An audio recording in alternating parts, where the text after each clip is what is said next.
చంద్రబాబు చెప్పాడు వ్యవసాయానికి సంబంధించి 15.86% వృద్ధి నమోదైంది. ఈ రాష్ట్రంలో గడిచినటువంటి 7 నెలల్లో రైతులు ఎన్ని రకాలైనటువంటి ఇబ్బందులు పడ్డారో తెలుసు. రైతులకు నువ్వు చెప్పినటువంటి పెట్టుబడి సాయం అన్నదాత సుఖీభావ ఇస్తానని చెప్పావు, ఇవ్వలేదు. 2 సీజన్లు ఇవ్వలేదు. రైతులకు సంబంధించి పండించినటువంటి పంటకి పెట్టుబడి, దానికి సంబంధించినటువంటి పెట్టుబడి కూడా రాలేదు. కొన్ని దగ్గర పాపం వాళ్ళకి కనీస మద్దతు ధర లేకుండా నష్టపోయారు. ఉన్నటువంటి బీమా ఎత్తేసావు, దాని ద్వారా నష్టపోయారు.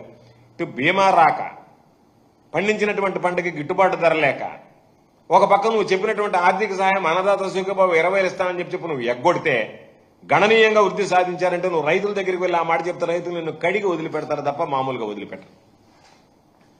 కాబట్టి ఏదో ఒకటి నోటుకు వచ్చినటువంటి చెప్పి ఈరోజు ఒక పక్క రైతులు దిగులు పడిపోయారు. ఇప్పుడు వచ్చేటువంటి సాగేటువంటి పంటలు కూడా వ్యాధులతో ఈరోజు దిగుబడి తగ్గిపోయేటువంటి పరిస్థితులు కనిపిస్తున్నాయి. మరలా కూడా పెరిగేటువంటి పరిస్థితులు కనిపించలేదు. తమ ఆయాములు అతివృష్టి అనావృష్టి తప్ప రైతులు ఎప్పుడు సంతోషంగా ఉండేటువంటి పరిస్థితి ఉండదు. ఎండిపోవడమా లేకపోతే వర్షాలు పడి చెడిపోవడమా, రెండే. కాబట్టి ఈ రోజు అటువంటి పరిస్థితుల్లో రైతుల కింద మీద ఇబ్బందులు పడుతుంటే దానికి సంబంధించి ఒకటేసారి 15.86% వృద్ధి నమోదైపోయింది నా హయాంలో అని చెప్పి ఒక రాంగ్ స్టేట్మెంట్ ఇచ్చాడు. కాబట్టి ఇవన్నీ కూడా నేను చెప్పేది ఏంటంటే క్యాపిటల్ లేదు, ఇన్వెస్ట్మెంట్స్ లేవు, కన్జంప్షన్ లేదు, కానీ జీఎస్టీపీ మాత్రం పెరిగిందని చెప్పడం అనేటువంటిది నాకు తెలిసి బహుశా చంద్రబాబు నాయుడుకి ఒక్కడికే సరితూగదు, సరిపోతుంది తప్ప ఎవ్వడు ఆర్థిక రంగంలో ఓనామాలు తెలిసినటువంటి వ్యక్తి కూడా ఇంత దారుణమైనటువంటి స్టేట్మెంట్లు ఇవ్వడానికి ఓడిగట్టాడు. కాబట్టి చంద్రబాబు నాయుడు చెప్పినటువంటి శుద్ధ అబద్దాలు అనేటువంటివి నిన్నటితో అర్థమైపోయింది. దాంతో మళ్ళీ ఇంకో మాట కూడా చెప్పాడు, పిల్లల్ని కనండి, కనీసం 2 లేకపోతే స్థానిక సంస్థలకు సంబంధించి ఎన్నికల్లో పోటీ చేయడానికి కూడా అనర్హులు అని చెప్పు. నువ్వు ఎట్లా చెప్తావు ఆ మాట? నువ్వు ఎంతమందిని కన్నావు? ఒక్కడు. నీ కొడుకు ఎంతమందిని కన్నాడు? ఒక్కడు. అంటే నువ్వేం చెప్తుండవు?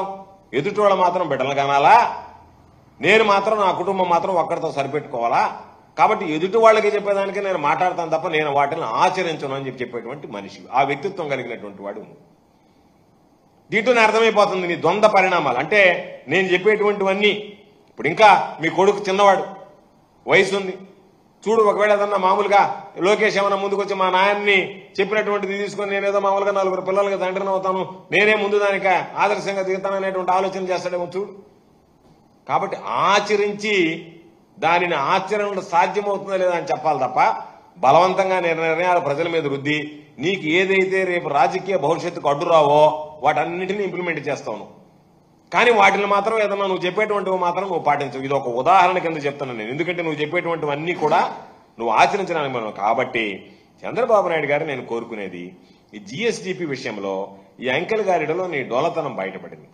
కాబట్టి దానికి సంబంధించినటువంటి దాంట్లో మరల ఆదాయం తగ్గి, పెట్టుబడి లేక, వినియోగం లేక జీఎస్టీపీ పెరుగుతుందని నువ్వు మాట్లాడినటువంటి మాటలు చూసి 15% మామూలుగా ఇది పెరుగుతుంది, జీఎస్టీపీ పెరుగుతుంది అనేటువంటి మాటలని ప్రజలు నవ్వుకుంటున్నారనేటువంటి విషయాన్ని గ్రహిస్తే మంచిది. కాబట్టి గంటల కొద్దీ ప్రజల్ని మభ్యపెట్టి నువ్వేదైతే సూపర్ 6 హామీలు అమలు చేయకుండా వాటిని 1 సంవత్సరం ఎగ్గొట్టి దాని ద్వారా దాదాపుగా 60,000 కోట్ల పైచీలకు ప్రజలకు ఇచ్చినటువంటి హామీలు ఈ సంవత్సరంలో నెరవేర్చకుండా దాని నుంచి ప్రజల దృష్టి మరలించడానికి గత ప్రభుత్వంలో అంతా ఆర్థిక రంగంలో రకరకాలైనటువంటి కుదేలైపోయింది, నేను దాన్ని గాడిలో పెడుతున్నాను అనేటువంటి చెప్పేటువంటి ప్రయత్నంలో శుద్ధ అబద్దాలు మాట్లాడి ప్రజల మధ్య ఎవడన్నా పాపం తెలిసి తెలియనటువంటి వాళ్ళు మీ మాటలు నమ్మేటువంటి వాళ్ళు నిజం అనుకుంటారేమోనని ఈరోజు వాటిని ఖండిస్తూ ఈరోజు నువ్వు చెప్పినందువల్ల మీడియా సమావేశాలు పెట్టి ఊదర కొట్టినందువల్ల ఆ ఫలితం శూన్యం. ప్రతి ఒక్కరికి కూడా ఈరోజు అర్థమయ్యేటువంటి పరిస్థితి ఏర్పడింది. కాబట్టి గణాంకాలతో సహా వివరించాలనేటువంటి ఆలోచనతో నేను వచ్చాను. కాబట్టి నీకు తెలిస్తే మరలా చెప్పు, జీఎస్టీపీ ఏ విధంగా పెరిగింది అనేటువంటిది నేను చెప్పిన అబద్దాలు, నేను చెప్పినటువంటి అవాస్తవాలు, నువ్వు ఇచ్చినటువంటి గణాంకాల ప్రకారమే అవి తప్పని తేలిపోయింది. కాబట్టి నువ్వు చెప్పగలిగితే ఆ తప్పును సరిదిద్ది ఏ విధంగా చెప్పగలవు, రెండోసారి ఇంకొక అబద్దాలు చెప్పడానికి ప్రయత్నం చేయడం తప్ప అబద్దాలు చెప్పడం, అడ్డగోలుగా దొరికిపోవడం అనేటువంటిది చంద్రబాబు నాయుడికి పదే పట్టుబడుతున్నా సరే చంద్రబాబు నాయుడు పట్టు వదలనటువంటి విక్రమార్కుడిలాగా ఈ అబద్దాలు చెప్పడం వల్ల ఆరితేరిపోయి ఆ అబద్దాలని వల్లివేసేదానికి ఈరోజు ఆయన ప్రయత్నం చేస్తున్నాడు. మరొక విషయం, ఈరోజే కేబినెట్ సమావేశం అయిపోయింది. దానికి సంబంధించి కొన్ని నిర్ణయాలు వచ్చాయి. ఇంకా నేను వచ్చేటప్పటికి నిర్ణయాలు సూత్రప్రాయంగా వచ్చినటువంటి నిర్ణయాలు వచ్చాయి. దాంట్లో ఒకటి ఏంటంటే 7 నెలల నుంచి పాడిందే పాట నిషేధుల జాబితా నుంచి అక్రమంగా తొలగించినటువంటి భూముల మీద మేము వాటి మీద నిర్ణయానికి ఒక కమిటీ వేస్తున్నాం. రకరకాల కమిటీలు వేసావు, రకరకాలైనటువంటి విచారణలు చేపట్టావు, దగ్గర నేరుగా మీ రెవెన్యూ సెక్రటరీనే పంపించావు. వాళ్ళ విచారణలో ఏమైందో తెలియదు. మళ్ళా మంత్రులతో కమిటీ ఏర్పాటు చేసి వాళ్ళ దగ్గర నుంచి నివేదిక ఇచ్చిన తర్వాత మళ్ళా చర్యలు తీసుకుంటాం. అదే మాట. అంటే నీ అసమర్థ ప్రభుత్వం, చేతగాని ప్రభుత్వానికి వాటికి సంబంధించి ఎక్కడన్నా తప్పులు జరిగినాయని చెప్పడానికి 7 నెలల సమయం సరిపోలేదా?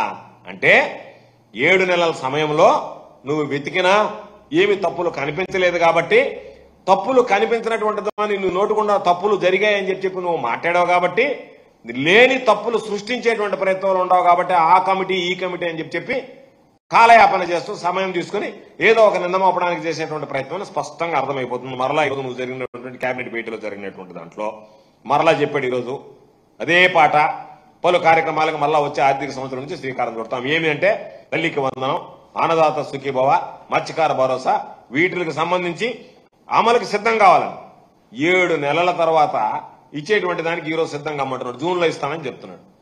ప్రతి మీటింగులు అంటే నేను ఇవ్వను గాని ఇస్తానని చెప్తాను, ఊరిస్తా వదిలేస్తా, అంతే. Simple formula.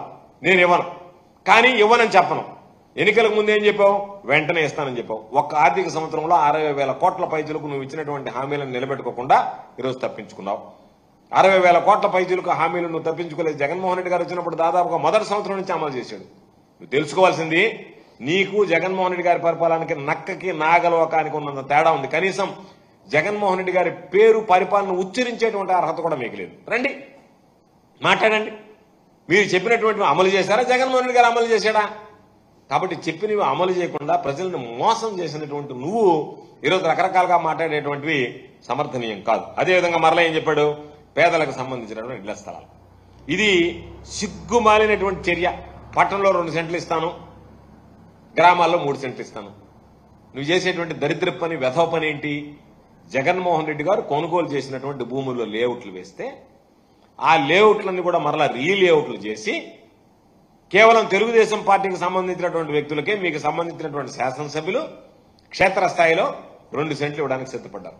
అంటే ఇచ్చినటువంటి పేదల పొట్టగొట్టి, అర్హులైనటువంటి వాళ్ళని పక్కన పెట్టి, అర్హత లేకపోయినా జగన్మోహన్ రెడ్డి గారు 14,000 కోట్ల రూపాయల పైచీలకు ఖర్చు పెట్టి కొనుగోలు చేసినటువంటి ఆ భూముల్లో లేఅవుట్లు వేయాలంటే చంద్రబాబు నాయుడికి ఏమాత్రం సిగ్గు లేదు, సిగ్గు అనిపించడం లేదు. పేరు మాత్రం జగనన్న కాలనీ ఉండకూడదు, కానీ ఆయన కొనుగోలు చేసి ఆయన హైవులు ఇచ్చినటువంటి దాంట్లో నువ్వు నీకు సంబంధించినటువంటి వ్యక్తులకు ఇవ్వడానికి మరలా దానికి సంబంధించినటువంటి దాంట్లో ఒకటి.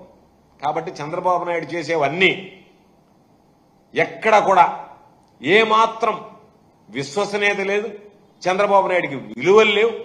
ఏదో ఒకటి మాట్లాడడం, బురద చల్లడం, బట్ట కాల్చి మొక్కాన్ని వేసి మీరు తుడుచుకోండి అని చెప్పడం తప్ప ఎక్కడ వాస్తవాలు లేవు. కాబట్టి చంద్రబాబు నాయుడు గారు నిన్న ఒల్లి వేసినటువంటి అన్ని కూడా అబద్దాలు, అసత్యాలు. కాబట్టి చంద్రబాబు నాయుడు గారు ఇప్పటికైనా సరే మరలా అడుగుతున్నా, ఇన్వెస్ట్మెంట్స్ తగ్గిన తర్వాత, కన్సంప్షన్ తగ్గిన తర్వాత జీఎస్టీపీ ఎట్ట పెరిగింది అనేటువంటిది నువ్వు చెప్పాల్సినటువంటి బాధ్యత, అవసరం నీ మీద ఉంది అని చెప్పి ఈ సందర్భంగా తెలియజేస్తూ, ఇప్పటికైనా ఇకనైనా ఇటువంటి అసత్యాలు మానుకుంటే మంచిదని చెప్పి చంద్రబాబు నాయుడు గారికి హితం చెప్తున్నారు.